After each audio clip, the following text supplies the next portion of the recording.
Peter Stone, the scenarist for Mirage, specializes in achingly smart dialogue.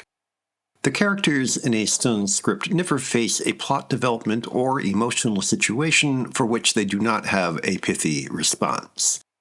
His frothy, glib badinage can be entertaining, but the compulsive facetiousness is just as often all too obviously an end in itself, like a sitcom that's been processed too many times either to be funny or believable. The story and dialogue in Mirage are the most distinctive things about it, but they shouldn't be.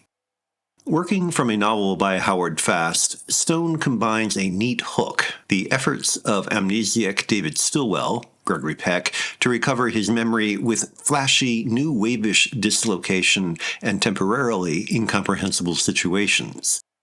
Directed by Hollywood veteran Edward Dmytryk, Mirage is a slick bit of studio packaging, fully up to the then date, 1965, with modernist flourishes in the service of what is ultimately little more than a traditional mystery wrapped in psychological fashions. The results are clever and glossy, but they could be much more. For every life-threatening incident that Stilwell undergoes becomes more an excuse for verbal gymnastics than an exploration of fear. They certainly are not used to examine a fractured psyche. Sylvester Josephson, Kevin McCarthy, for example, one of Stilwell's antagonists, sounds more like an ad man selling toothpaste than the head of a corporate division he's supposed to be.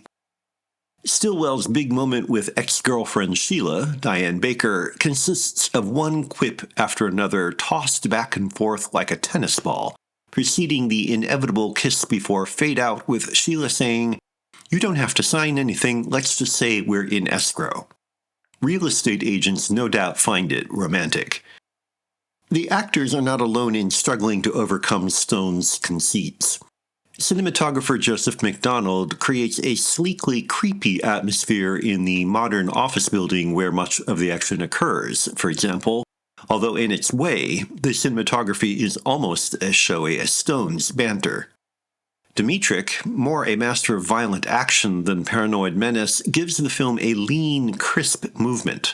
Helped by his editors, he melds the conflicting expectations of straightforward Hollywood narrative and experimental technique with some panache.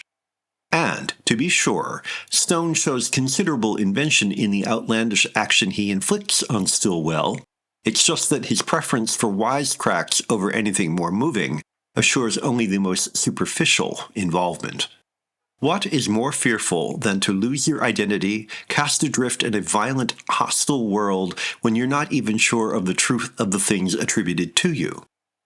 Kafka played this kind of thing straight to make it grimly amusing. When frosted with contrived, rather smug cleverness, the story loses its richer resonances and possibilities.